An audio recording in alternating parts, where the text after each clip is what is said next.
संख्या वाढली, लोकसंख्या वाढल्यानंतर भामा अस्करचं पाणी आणलं.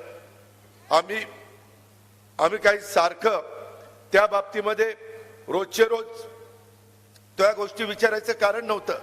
आणि ह्या सगळ्या गोष्टी करत करत करत मित्रांनो आज आपण इथपर्यंत पोहोचलो. मधल्या काळामध्ये योगेश बहल आपला महापौर असताना देशामध्ये मनमोहन सिंगांच्या वेळेस बेस्ट सिटी म्हणून तुमच्या माझ्या पिंपरी चिंचवडला पहिलं पारितोषिक मिळालं. एवढं चांगलं काम आपण सगळ्यांनी करून दाखवलं. ग्रीनरी केली, मेट्रो मंजूर केली, मेट्रोच्या कामाला गती दिली. अशा अनेक गोष्टी करत असताना 2017 पर्यंत ही सगळी लोक माझ्या नेतृत्वाखाली काम करत होते. मी कुठेही पिंपरी चिंचवडमध्ये आता संदीपने त्याचा उल्लेख केला की कोरोनाच्या काळामध्ये देखील जगावर संकट आलं, देशावर आलं, राज्यावर आलं, जिल्ह्यावर आलं, आपल्या परिसरावर आलं. काही माजी नगरसेवक आपल्याला त्याच्यातनं सोडून गेले. दत्ता काका सानेचं नाव घेता येईल, जावेदचं नाव घेता येईल, कितीतरी नावं मी सांगेन. परंतु आजारच असा होता की कधी आपण बघितलंच नाही. लोक घाबरून जायचे, परंतु आम्ही स्वतःच्या जीवाची पर्वा केली नाही. व्हेंटिलेटर पाहिजे, त्याच्यामध्ये जम्बो हॉस्पिटल पाहिजे, ॲम्ब्युलन्स पाहिजे, व्हॅक्सिन पाहिजे, रेमडेसिवीर इंजेक्शन पाहिजे, जे जे काही लागेल त्यावेळेस मंत्रालयात 8 वाजल्यापासून बसायचो आणि दर आठवड्याला पिंपरी चिंचवड पुण्याच्या परिसरात यायचो आणि सगळे प्रश्न सोडवायचो. ती माझी बांधिलकी होती. माझी जन्मभूमी जरी बारामती असली तर कर्मभूमी माझी पिंपरी चिंचवड आहे हे मी आयुष्यात विसरू शकत नाही. आणि त्यामुळं मला एक आपलेपणा आहे, जिव्हाळा आहे, आपुलकी आहे, प्रेम आहे. आणि कुठलाही नवीन गोष्ट आली तर मी त्या वेगवेगळ्या शिक्षण संस्थावाल्यांना म्हणतो की चला पिंपरी चिंचवडमध्ये चला, इथं आम्ही तुम्हाला जागा देतो, प्राधिकरणात जागा देतो. या पद्धतीनं आपण सगळेजण पुढे चाललो होतो. कुठंही चुकीचा आम्ही होऊन देत नव्हतो, पारदर्शक कारभार करत होतो. संदीपनं सांगितलं तसं अनेकांना वेगवेगळी पदं दिली. शेवटी पदं देण्याचं काम आपल्या हातात असतं. शेवटी माणसांना माणुसकी ठेवायची का विसरायचं ते ज्याच्या त्याच्या हातात असतं. त्या खोलात मी जास्त जात नाही. असे कितीतरी येतात, कितीतरी जातात, मला काही फरक पडत नाही. जोपर्यंत माय माऊलींनो, लाडक्या बहिणींनो, तुम्ही माझ्या बरोबर आहात, तुम्ही सगळे माझ्या बरोबर आहात, तोपर्यंत मला कुणाच्या बाला घाबरायचं काय कारण नाही. आणि माझं काम बोलतं. मी थोडासा कडक आहे. मी सकाळी 6ला उठून पिंपरी चिंचवडमध्ये काही कामाला व्हिजिट करायचो. मला उगीच दुसऱ्यांना तुम्हाला त्रास नको.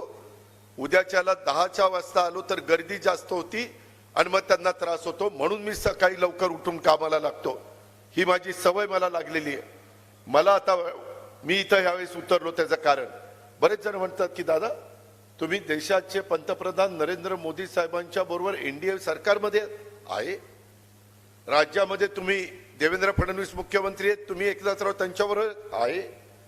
परंतु देश पातळीवर लोकसभेला जम्मू काश्मीर पासून कन्याकुमारी पर्यंत लोक देशाचा विचार करतात. आज त्यांच्या हातात देश सुरक्षित आहे, देशाचं काम चाललेलं आहे. लोकप्रिय पंतप्रधान म्हणून आपण त्यांच्याकडे बघतो. राज्याचं काम देवेंद्रजींच्या नेतृत्वाखाली चाललेलं आहे. आम्ही सगळा सपोर्ट करतो, तिथेही काही आम्ही अडचण येऊन देत नाही. परंतु स्थानिक स्वराज्य संस्था, तुम्हाला आठवत असेल या 92 ते 2017 काळामध्ये अनेक वर्ष काँग्रेसचं सरकार केंद्रात होतं, राज्यात होतं. परंतु इथं मी काँग्रेसच्या विरोधात लढायचो. त्याच्यामुळं आज देखील मला इथलं नेतृत्व जे काम करत होतं, इथला जो कारभारी होता, ज्याच्या हातात 2017 ते आतापर्यंत कारभार होता, काय कारभार झाला. आशिया खंडामध्ये श्रीमंत असणारी महानगरपालिका आज कर्जबाजारी झालेली आहे. याला जबाबदार कोण. मी विकास करत असताना पिंपरी चिंचवडकरांनो, पिंपरीकरांनो विकास केला पण कर्ज काढलं नाही. मला आठवते एकदा आशिष शर्मा मला म्हणत होते की दादा काहीतरी करावं लागेल. म्हणलं अजिबात नाही, आपण काही कठोर निर्णय घेऊ, त्याच्यामध्ये काटकसर काही बाबतीत करू, परंतु कुठल्याही परिस्थितीमध्ये कर्ज काढायचं नाही, हे आम्हाला शोभणार नाही. आता मात्र आपल्या ठेवी मोडण्याचं काम चाललंय. ठेवी वाढायला पाहिजे होत्या त्या कमी होत चाललेल्या आहेत. आपल्याकडं काही हजार कोटी, तुम्हाला आश्चर्य वाटेल, पिंपरी चिंचवडमध्ये 15-16ला 4,844 कोटी ठेवी होत्या. त्या वाढत वाढत वाढत आतापर्यंत 10,000 कोटीला जायला पाहिजे होत्या. त्या तर गेल्याच नाही. आता ठेवी फक्त 2132 कोटी आहे. काय केलं, कोण जबाबदार आहे? मी माहिती काढली. जवळपास 2017 पासून आतापर्यंत विचार केला तर आमचं इथली महानगरपालिकेची सूत्र आम्ही सोडल्यावर आतापर्यंत 60,000 कोटी रुपये पिंपरी चिंचवड महानगरपालिकेने अर्थसंकल्पामध्ये मांडले. 30 ते 32% आस्थापनाचा खर्च धरा, तो कमी केला तरी देखील 40,000 कोटीची कामं कुठं झालीत? त्याचं उत्तर यांनी द्यायला नको? तो विचारण्याचा आम्हाला अधिकार नाहीये. शेवटी जनतेचा पैसा आहे, कर रूपाने तुम्ही तो पैसा तिथं दिलेला आहे. मी त्यावेळेस माझ्या प्रत्येक 5 पंचवार्षिकीमध्ये तुमच्या समोर यायचो, त्यावेळेस मी तुम्हाला लेखाजोखा द्यायचो. तुम्ही माझ्या विचाराचे नगरसेवक नगरसेविका निवडून द्यायचे. मी संपूर्ण महानगरपालिका डोळ्यासमोर ठेवून काम करायचो. ॲटो क्लस्टर असेल, सायन्स पार्क असेल. मला मध्ये लक्षात आलं की आपली अण्णासाहेब मगरांनी, रामकृष्ण मोरेंनी बांधलेली जी काही इमारत आहे ती कमी पडायला लागली. त्यावेळेसची लोकसंख्या, आताची लोकसंख्या, त्यावेळेस एक मतदारसंघ होता हवेली त्याच्यामध्ये, परंतु आता 3 मतदारसंघ झाले. बंधू भगिनींनो, उद्याच्याला कमीत कमी 4 तर होणारच आहे, पण कदाचित 5 पण मतदारसंघ होतील. चिंचवड झालाय 6 लाखाचा, भोसरी झालाय 6 लाखाचा. ही अवस्था आहे. लोकसंख्येला आपण थांबवू शकत नाही. देशात कुठल्याही भागातल्या कुठल्याही व्यक्तीला कुठेही जाऊन व्यवसाय करण्याचा अधिकार आहे, कामधंदा करण्याचा अधिकार आहे, नोकरी करण्याचा अधिकार आहे. तोही घटनेने दिलेला आहे, संविधानाने दिलेला आहे. घटनेचे शिल्पकार डॉक्टर बाबासाहेब आंबेडकरांनी दिलेला आहे. आणि असं असल्यामुळं आपल्याला आहे त्याच्यात कसं वाढवता येईल. नवी गावं आली, शास्तीकर आला, तो त्या ठिकाणी माफ करून घेतला. रिंग रोडची कामं सुरू केली. जे माझ्या हातात होतं ते सगळं करण्याचा प्रयत्न केला. परंतु महानगरपालिकेमध्ये 1992 ते 2017 का कामं झाली? मला वेगवेगळ्यांना पदं देता यायची. मी त्यांना सांगायचो की माझं आता बोलणं झालंय, हा ठराव तुम्ही मला करून द्या. ते ठराव करून द्यायचे. आता देखील मी आपल्या सगळ्यांच्या समोर निकिता कदमला किंवा संदीप वागिरेला किंवा प्रियंका कुदळेला किंवा डब्बू आसवाणीला मत मागायला का आलो? त्याचं कारण असं आहे की उद्याच्याला पिंपरी चिंचवड महानगरपालिकेमध्ये काही झालं तरी मला विश्वास आहे, मी कामाचा माणूस आहे. तुम्ही बघा की ही सगळ्यांना निवडून दिलं तर अजित पवार नेतृत्व करणारे, दुसऱ्यांना निवडून दिलं तर ज्याची मी त्याला नगरसेवक केलेलं होतं, त्याच्यानंतरच्या काळात स्टँडिंग कमिटी त्याला दिली. का दिली? तर विलास लांडेंना आमदारकीला तिथं त्रास होऊ नये म्हणून दिली. ह्या पट्ट्यांनी त्या स्टँडिंग कमिटीमध्येच काय करायचं ते केलं आणि तेच विलासच्या विरोधामध्ये पट्ट्यात निवडून आला. काय करायचं? आज काय प्रॉपर्टी झाली त्याचा विचार करा. कुठनं आला पैसा? अरे तुम्ही देखील इतके वर्ष काम करतात, तुमची काय परिस्थिती आहे? आज दादागिरी कुणाची चालली आहे? रिंग कुणाची चालली? भ्रष्टाचार कुणाचा चाललाय? ह्याच्यावर अंकुश कुणाचा आहे? वरच्या लोकांना तेवढा वेळ नाहीये. हे खालचे काम करण्याच्या करता त्यांना बाकीचाच व्याप जास्त आहे. त्याच्यामुळं मी आज तुमचा पालकमंत्री आहे. मी आपल्याला विश्वास देतो. बंधू भगिनींनो, भावकीचा विचार करू नका. मगाशी संदीपने सांगितलेलं खरं आहे. युगपुरुष छत्रपती शिवाजी महाराजांचा इथं पुतळा पाठीमागे आहे. शिवाजी महाराजांनी हिंदवी स्वराज्याची स्थापना करत असताना 18 पगड जाती 12 बलुतेदारांना बरोबर घेतलं. आज इथं ओबीसी बसलेली आहे. आज इथं माझी मागासवर्गीय भगिनी बसलेली आहे. आज तिथं मराठा समाजाचा संदीप बसलेला आहे आणि तिथं डब्बू आसवाणी बसलेला आहे. वेगवेगळ्या जाती धर्माचे आहेत. हा मिनी भारत आहे. ही गोष्ट लक्षात ठेवा. आम्हाला शेवटी सगळ्यांना, आपल्या पण इथं किती लोक राहतात? सिंधी लोक राहतात. सगळे आपण गुड्या गोविंदाने राहतो. आपल्याला कायदा सुव्यवस्था इथं चांगली ठेवायची आहे. इथं कुणाची दहशत चालून द्यायची नाही. काही काही ठिकाणी अलीकडे कोयता गँग. अरे कशाची कोयता गँग? कुणी यांना कोयते दिले, कुणी यांना मारायला सांगितलंय. काही ठिकाणी पोरं उठतात आणि हे सकाळी कुठेतरी रात्री सगळ्यांच्या गाड्याच फोडून टाकतात. अरे बाबा, त्या ज्याची गाडी फुटली त्याच्या आई बापांनी काय कष्ट केले त्याचं त्याला माहिती, आणि तू खुशाल गाड्या फोडतोय. कधी कधी कुणाला त्या गाड्या जाळून पण टाकतात. ही कुठली पद्धत? कायदा शेवटी सगळ्यांना सारखा पाहिजे. तुम्ही बघा, 25 वर्ष मी तुमचं नेतृत्व केलं. मी कधी इथं जातीय दंगली होऊन दिल्या नाही.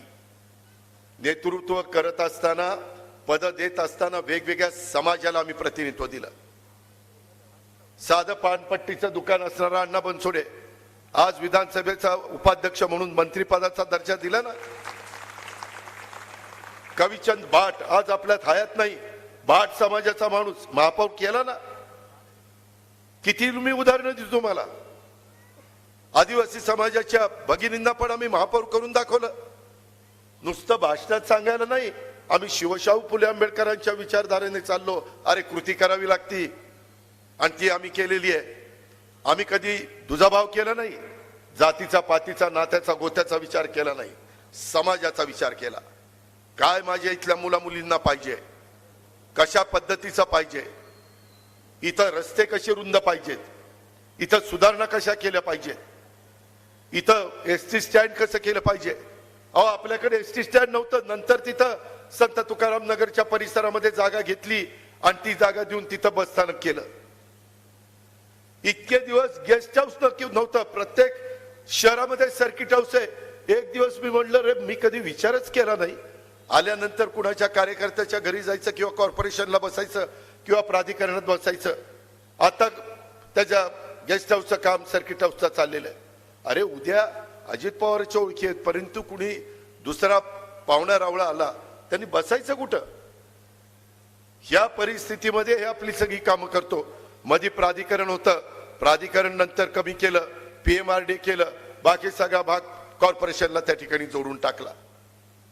मित्रांनो, अलीकडच्या काळामध्ये काही काही भागामध्ये तुम्ही नीट विचार करा, काही काहींची घरदार तोडून टाकली. आपल्याकडं दफनभूमीची गरज आहे, स्मशानभूमीची गरज आहे. इथं बसणाऱ्या प्रत्येक माणसाला कधी ना कधी काळाच्या नियतीनं बोलवलं तर जायचंच आहे. अरे पण जाताना त्याची व्यवस्था नीट व्हायला पाहिजे ना. संदीपनी ज्यावेळेस तुम्ही संदीपला संधी दिली त्यावेळेस ते कशी कामं करायची मला माहिती होतं. माझं सरकार नव्हतं, पण मी पालकमंत्री होतो. त्याच्यामुळे मी त्यांना म्हणायचो की हो तुमच्यासारख्यांची मला गरज आहे, आपण बरोबर काम करू. मला काही दुसरी ऐकणं अपेक्षा नाहीये. काकाच्या पुण्याईनं माझं लय बरं चाललेलं, गळ्याच्यानं खोटं बोलत नाही. त्याच्यामुळं आपण त्याबद्दल माझी काही काळजी करू नका. पण अशा पद्धतीनं काम करणारा कार्यकर्ता जो तुमच्या कुणाचा 5 पैसे मिंदा नाही, जो स्वतःचे पैसे घालून लोकांचे प्रश्न सोडवण्याच्या करता प्रयत्न करत असतो, ह्याची मूर्तिमंत उदाहरणं ही सगळी आपल्याला सगळ्यांना पाहायला मिळतील. मित्रांनो, अशी माणसं सगळीकडे पाहायला मिळत नाही. उद्याच्याला मला देखील उद्याच्या काळामध्ये अशा प्रकारची माणसं पाहिजे. त्याच्यामध्ये डब्बू आसवानीला पण आम्ही उपमहापौर त्या ठिकाणी केला होता ना. तो सिंधी समाजाचा होता म्हणून काही त्याला संधी दिली नाही असं झालं नाही. इथं संतोष उभा आहे, संतोषला त्या ठिकाणी संधी होती. रंगनाथ काळेसाहेब बसले, त्यांना संधी होती. श्रीरंग तर माझ्या आधी नगरसेवक त्या ठिकाणी होता. अशा अनेक आमच्या हनुमंतराव नेवाळे बसले. ही सगळी माणसं. आणि कधी यांना विचारा, कधी जरी काही झालं तर आम्ही कुठंही एकमेकाच्या बद्दल आकस ठेवला नाही. फक्त आपल्या पिंपरी चिंचवड शहराचा सर्वांगीण विकास झाला पाहिजे. आपल्या शहराकडं आपलेपणाने बघितलं गेलं पाहिजे. आपल्या भागामध्ये ज्या सुना येतील त्या सुना समाधानाने इथं राहिल्या पाहिजे. त्यांना असं वाटतं कामा नये की चला हे पिंपरी चिंचवडमध्ये नाही म्हणून मला पुण्याला जावं लागतं. जे पुण्याला आहे ते सगळं माझ्या पिंपरी चिंचवडमध्ये मला देता आलं पाहिजे. अशा पद्धतीचं काम आम्ही केलंय. आणि मी कामाचा माणूस आहे, मी बिनकामाचा माणूस नाहीये. मी कधीही कुठं त्या ठिकाणी चुकीचं करणारा नाहीये.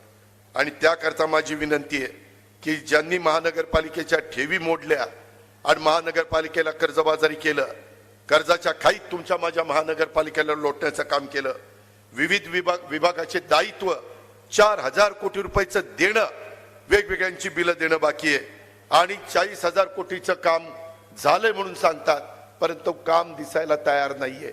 रिंग मात्र होतीये. ह्या पद्धतीनं अधिकाऱ्यांच्यावर दबावाचं राजकारण त्या ठिकाणी चाललेलं आहे. आपल्या काळात वाहतुकीची कोंडी नव्हती. आता वाहतुकीची कोंडी झालेली आहे, भ्रष्टाचार झालेला आहे, टेंडर मध्ये दादागिरी केली जाते, हे सगळं संदीपला माहिती आहे. परंतु नाईलाज होता, कारण ते त्या बाजूला होते, बोलता येत नव्हतं. आणि ह्या सगळ्या गोष्टी, कारण मी कधी कधी त्यांची भाषणं ऐकली, अरे कुठं तुम्ही पैसे काढावे, कुत्र्याच्या नसबंदीमध्ये पैसा काढ.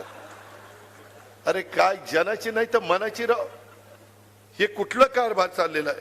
अशा पद्धतीच्या या समस्यांनी केल्या. पंतप्रधान आवास योजनेच्या प्रकल्पात भ्रष्टाचार, याच्या संदर्भात स्मार्ट सिटीच्या नावाखाली जे काही तुम्ही केबलचं काम, संदीप केबलच्या कामामध्ये भ्रष्टाचार झाला नाही. कुणालाही कामं दिली, 5 फूट खाली जायला पाहिजे, वरचे वरच केबल टाकली, ती पुन्हा बाद झाली. अरे पैसा कुणाचा जातो? लोकांनी का त्रास सहन करायचा? का लोकांची सहनशीलता तुम्ही बघता? सहनशीलतेचा अंत झाला, ह्याचा विचार माझ्या पिंपरी चिंचवडनी केला पाहिजे. अहो, ई क्लासरूम अलीकडच्या काळामध्ये इन्फॉर्मेशन टेक्नॉलॉजी आहे, बायोटेक्नॉलॉजी आहे, अलीकडच्या काळामध्ये AI, आर्टिफिशियल इंटेलिजन्स, ज्याला मराठीमध्ये कृत्रिम बुद्धिमत्ता म्हणतात, जगामध्ये सगळ्या आता क्षेत्रामध्ये AIचा वापर करायला सुरुवात झाली.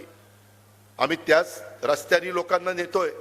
मी यंदा अर्थसंकल्पात 500 कोटी रुपयाची कृषी विभागाला तरतूद केलेली आहे, कारण आपला कृषी प्रधान देश आहे, राज्य आपलं कृषी प्रधान आहे, आणि ह्या पद्धतीने आम्ही चाललोय. परंतु त्या ई क्लासरूम मध्ये देखील यांनी भ्रष्टाचार करायला मागं पुढं बघितलेलं नाही. अहो, जास्त कशाला, ह्यांच्या काळामध्ये एक आमदारांचे सुपुत्र होते, माझ्याबरोबर ते आमदार होते, त्यांच्या सुपुत्राला स्टँडिंग कमिटीचं चेअरमन केलं, आणि त्यांनी त्याला स्वतःला स्टँडिंग कमिटीचं चेअरमन झाल्यानंतर लाचलुचपत प्रतिबंधक विभागाने अटक केली. का तर होल्डिंगच्या कामामध्ये त्यांनी पैसे घेतले. अरे अरे अरे अरे अरे, वाट लागली. नाव त्यांचं नाही खराब झालं, राज्यात आणि देशात. पिंपरी चिंचवडच्या स्टँडिंग कमिटीच्या चेअरमनला अटक झाली. केला कुणी चेअरमन? जनतेने मत दिली. आता मी तुम्हाला सांगतो, तुम्ही माझ्या विचाराच्या नगरसेवक नगरसेविकांना विजयी करा. आम्ही युती केलेली आहे, आमच्या बरोबर तुतारी आहे, घड्याळ आहे. त्याच्यामुळं काही ठिकाणी तुतारी खूण आहेत, काही ठिकाणी घड्याळ खूण आहेत. सगळेजण प्रचार करतायत. पॅनल टू पॅनल करा. माझी पिंपरीकरांनो हात जोडून विनंती आहे, जेवढी संदीपला मतं पडतील तेवढीच ही माझ्या भगिनीला मतं कुदळताईला पडली पाहिजे, आणि तेवढीच निकिताला पडली पाहिजे, आणि तेवढीच डब्बूला पडली पाहिजे. मी मनात म्हणतो, ह्याला डब्बू डब्बू का म्हणतात, काय नाव, पण आता डब्बू तर डब्बू, तर डब्बूला डब्बू झाला तरी आमचा डब्बूच आहे. मित्रांनो, गमतीचा भाग जाऊ द्या, परंतु एकंदरीत हे रस्ते खोदाईमध्ये, स्मार्ट सिटीमध्ये उद्योगनगरी म्हणून ओळखलं जाणारं शहर, परंतु गेल्या कित्येक वर्षात इथं गॅस पाईपलाईन, इंटरनेट केबल, सांडपाणी वाहिन्या, आता मगाशी सांगितलं, अहो आपल्या इथनं पवना नदी जाते, काय त्या नदीची अवस्था आहे. कोण राडारोड टाकतंय, कुणी बघत नाही. कचरा कुठं पडतोय, कुठं झाडं मोडतायत, कुठं काय. मी खोटं नाही सांगत, ह्यांना विचारा, बऱ्याच जणांना. मी सकाळी 6ला इकडं यायचो ना, मला जर झाड डिवायडरचं वाढलेलं दिसलं तरी ते साळुंके म्हणून तो आपला वन गार्डनचा इन्चार्ज होता, त्याला लगेच फोन लावायचं, ए शाणे तिथं झाड वाढलंय ना, पाणी घाल ना. इतकं बारकाईने आम्ही लक्ष ठेवायचो. शेवटी आपलं ते आपलं असतं. आज कुणी काही बघत नाही, कुठं दगड पडलीत, कुठं घाण पडली, कुठं काय पडलंय, काही कुणाला घेणं देणं नाहीये. कारण तिथं काम ज्यांच्यावर जबाबदारी आहे त्यांचा एकमेव उद्देश फक्त कसं आपल्याला खेचता येईल, कसं आपल्याला ओढता येईल. ह्या पद्धतीनं इथं खोदाई माफिया देखील या ठिकाणी झालेली आहे. ह्या गोष्टीचा विचार देखील आपण सगळ्यांनी केला पाहिजे. सुधारित प्रारूप विकास आराखडा ह्याच्याही बद्दल मोठ्या प्रमाणावर नागरिकांच्या मध्ये नाराजी आहे. तुम्हाला माहिती नाही, मी माहिती घेतली. माझ्या पिंपरी चिंचवड महानगरपालिकेमध्ये प्रारूप विकास आराखडा करण्याच्या करता 50,000 पेक्षा जास्त हरकती दाखल झाल्या. किती? 50,000. याचा अर्थ कुठंतरी डीपी चुकलाय, ह्याचाही विचार आपण केला पाहिजे. कत्तलखाना लागतो, केलाय कुठं? आळंदीच्या जवळ कत्तलखाना. त्यांना कळत नाही. अरे जिथं माऊली माऊलींनी त्या ठिकाणी ज्ञानेश्वरी लिहिली, एवढा मोठा इतिहास वारकरी संप्रदायाचा आपल्याकडे, देऊ आपल्या जवळ आहे संत तुकाराम महाराजांचा. अशा साधू संतांची भूमी असणारा आपला परिसर, आणि तिथं तुम्ही कत्तलखान्याच्या बद्दलची व्यवस्था करता, प्रस्ताव करता, अतिशय चुकीचं चाललेलं आहे. मित्रांनो, शेवटी शहरामध्ये भाजी मंडई असली पाहिजे, उद्यानं असली पाहिजे, क्रीडांगण असली पाहिजे, दफन स्मशान भूमी असली पाहिजे. ह्या सगळ्या गोष्टी काळाची गरज आहे. ज्येष्ठ नागरिक आहेत त्यांना तिथं व्यवस्था असली पाहिजे, मुलं खेळतात त्यांना खेळणी असली पाहिजे. ह्या पद्धतीनं सगळ्या गोष्टी कराव्या लागतात, परंतु तशा पद्धतीनं होताना दिसत नाही. आणि आपल्या पिंपरी चिंचवडला एक वेगळा प्रकारचा इतिहास आहे. वीर चाफेकर बंधू यांचं स्मारक आपल्या इथं पिंपरी चिंचवडमध्ये त्या ठिकाणी आहे, परंतु ह्याच्यामध्ये अनेक चुकीच्या बाबी त्या ठिकाणी चाललेल्या आहेत. आणि त्या कुठंतरी बंद करण्याच्या करता, त्या कुठंतरी पूर्वीसारखी शिस्त माझ्या पिंपरी चिंचवडच्या परिसरामध्ये आणण्याच्या करता माझ्या लाडक्या बहिणींना देखील हात जोडून विनंती आहे की कुठेही भावनिक होऊ नका. हा भावनिक होण्याचा मुद्दा नाहीये. त्याच्या संदर्भामध्ये बऱ्याच गोष्टी पोटतिडकीनं संदीपने काम केलेलं असल्यामुळे बोलून दाखवल्या. डब्बू जरी विरोधी पक्षात होता तो पण ते काम करण्याचा प्रयत्न करत होता. हे सगळेजण त्याच्यामध्ये मदत करत होते. निकिता असेल, बाकीचे माझे सहकारी असतील, ह्याचाही विचार त्या ठिकाणी करा. संदीपने सांगितलेलं बरोबर आहे. संदीप ओबीसी मध्ये उभा आहे, परंतु तो सर्वसाधारण मध्ये मोडतो. आणि आमची त्या ठिकाणी प्रियंका कुदळे ओबीसी मध्ये मोडती, परंतु सर्वसाधारण मध्ये उभा आहे. फिटामफाट आहे. तुम्ही काय काळजी करू नका. इथं जागा किती होत्या? अनुसूचित जाती जमातीला 1 होती, आम्ही दिली. जागा किती होत्या? सर्वसाधारणच्या 2 होत्या, आम्ही 2 सर्वसाधारण दिले. जागा कुठे होती? 1 ओबीसींच्या करता होती, ती आम्ही ओबीसींच्या करता दिलेली. त्यामुळं काही वेळेस आता काही जण फार रंग बदलून झाले. आमच्या संदीप वागेरेंच्या भाषेमध्ये सरड्यासारखे रंग बदललेत असा त्यांनी उल्लेख केला. आता कुणाकुणाचे पाय धरतील माझी शेवटची निवडणूक. मी तुम्हाला सांगतो, तिथं खोटं नाही सांगत. हे काही जण तुम्ही त्यांना पराभूत केल्याशिवाय ती त्यांची शेवटची निवडणूक होतच नाही. राजकारण लय बेकार, लय बेकार. ती नंतर देखील म्हणतात, 5 वर्ष निघून गेल्यावर पुन्हा म्हणतात नाही ही आता माझी शेवटची. अरे मागच्या वेळेस म्हणला होता ना, नाही आता मला पुन्हा ही शेवटची. असलं काही नाही. आता हे चांगले प्रतिनिधित्व करतील, उत्तम सगळे आपले सहकारी आहेत. मी यांच्याकडे लक्ष देईल. मी राज्य सरकारकडनं जे जे मला त्यांना देता येईल, जे ज्या मंजुऱ्या देता येईल, जे जे करता येईल ते मी करीन. मी स्वतः मागं जसं 25 वर्ष या शहराला माझ्या देशातलं 1 नंबर 1चं शहर केलं, ते करण्याच्या करता मी उद्याच्या काळामध्ये मी पहिला प्रेस घेतली, त्याच्यामध्ये काय चुका केल्यात झाल्या गेल्या काही वर्षात ते सांगितलेलं आहे. आता लोक म्हणतील चुका दाखवल्या, तू काय करणार आहे? मी 2-3 दिवसाचाच प्रेस घेतो आणि त्याच्यामध्ये पिंपरी चिंचवडकरांना सांगणार आहे की तुम्ही माझ्या विचाराचे नगरसेवक नगरसेविका निवडून द्या. मी उद्याच्या 5 वर्षाच्या करता या शहराच्या सर्वांगीण विकासाच्या करता या गोष्टी करणार आहे. या पद्धतीने मी तुमच्या समोर येणार आहे. हा सूर्य हा जयत्रथ, हे आपलं काम आहे. म्हणूनच मी सांगतो, माझं काम बोलतो. मी शब्दाचा पक्का आहे. मला काही एवढी सभा घेऊन परत या परिसरामध्ये यायचं नाही असा माझी हे भूमिका नाहीये. मलाही तुमच्याकडे यायचं, तुम्हालाही माझ्याकडे यायचं. आपण शेवटी एका परिवारातले आहोत. जिल्हा आहे आपला परिवार आहे. तुमचा माझा पुणे जिल्हा, तुमचा माझा पुणे पिंपरी चिंचवड शहर आणि ग्रामीण भाग. ग्रामीण भागातल्या जनतेने मला साथ दिली. आताच्या नगरपालिकेच्या निवडणुकीमध्ये सगळ्यात जास्त जागा घड्याळाच्या निवडून आल्या. एवढं ग्रामीण भागाने दिलं. मला शहरी भागाने पण सहकार्य करा. माझ्या शहरी भागाने आशीर्वाद द्या. माझ्या माय माऊलींनी तुमचा लाडका भाऊ म्हणून माझ्या ह्या 4 उमेदवारांच्या घड्याळाच्या चित्राच्या शेजारचं बटन दाबण्याचं आपण काम करा. आजूबाजूलाही तुमचे ओळखीचे पाळखीचे माणसं असतील, त्याही भागामध्ये जिथं उमेदवार असतील त्या ठिकाणी करा. तिथं विरोधक वेगवेगळ्या पद्धतीनं वेगळं सांगण्याचा प्रयत्न करतील, तो त्यांचा अधिकार आहे. शेवटी काय ऐकायचं काय नाही ऐकायचं हा तुमचा अधिकार आहे.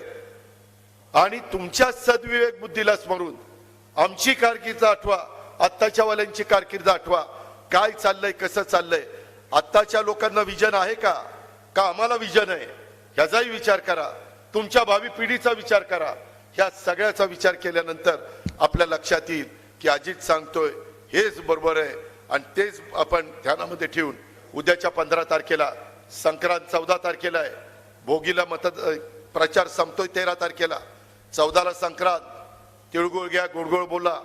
शेवटच्या दिवशी बरंच काही होण्याची शक्यता नाकारता येत नाही. पण कुठल्याही भूलतापाला बळी न पडता, कुठल्याही प्रलोभनाला बळी न पडता, कोण काय करत असेल तर काय, जर कुणाला फारच झालेला असेल तर घ्या, काय सोडू नका. काय घ्या ते मी सांगितलेलं नाहीये. तुमच्या सद्विवेक बुद्धीला स्मरून काय करायचं ते करा. पण बटन मात्र माझ्या या 2 बहिणींचं आणि माझ्या या 2 भावांचं त्या ठिकाणी दाबा. एवढीच आग्रहाची, नम्रतेची, कळकळीची विनंती करतो आणि आपल्या सगळ्यांची रजा घेतो. एवढ्या मोठ्या संख्येने उपस्थित राहिला त्याबद्दल मी आपल्याला मनापासून आभार मानतो. धन्यवाद. काय झालं?